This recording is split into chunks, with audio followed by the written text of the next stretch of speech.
Bonjour et bienvenue dans cette toute nouvelle vidéo dédiée au terminal en mathématiques expertes. L'objectif de la vidéo, ça va être très simple, ça va être d'apprendre à construire des matrices d'adjacence. Du coup, on va essayer de construire la matrice d'adjacence d'un graphe, ok. Donc là, on va faire ça dans le cas des graphes non orientés. Je vous montrerai après dans le cas d'un graphe orienté comment ça se procède, parce que c'est moins évident pour le coup.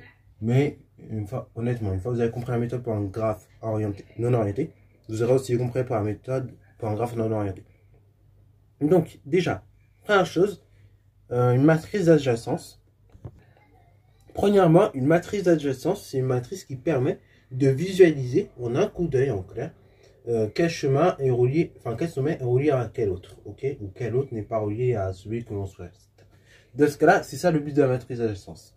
Donc, c'est une matrice carrée, voilà, et en fait, cette matrice carrée, pour avoir l'ordre de la matrice, c'est très simple. Il faut juste avoir, tout simplement, il faut connaître de façon très simple le nombre de sommets qu'on a. Donc là, je vois, j'en ai 4 déjà.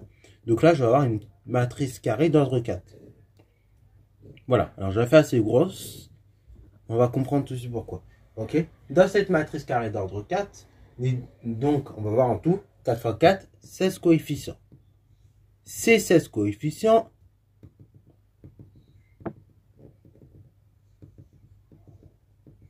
qui sont là.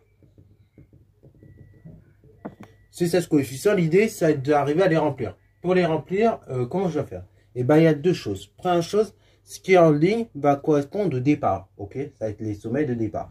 Donc, les lignes correspondent au sommet de départ. Donc, le premier, c'est sommet A, le deuxième, sommet B, sommet C, sommet D, etc. Donc, en rouge, je vais vous mettre les sommets de départ. Donc là, on part de A, B, un peu comme dans un quadrillage, si vous voulez. C et D. Et pour les ordonnées, donc les colonnes plutôt, là, ça va être les sommets d'arrivée. Donc là, j'ai mis en rouge, en vert, pardon. Donc il y a A, B, C et D.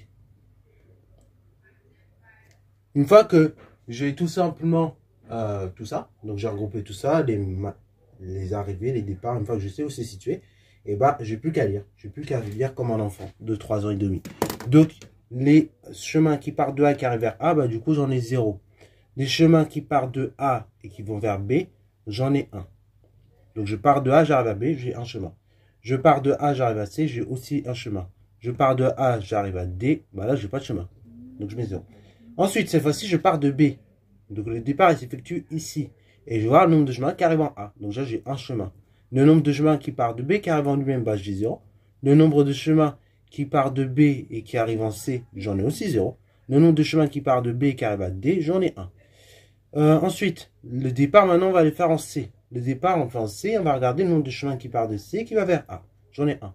Ensuite, on va partir de C, on va vers B, 0. De C vers C, 0. Et de C vers D, 0. Donc là, j'ai du 0.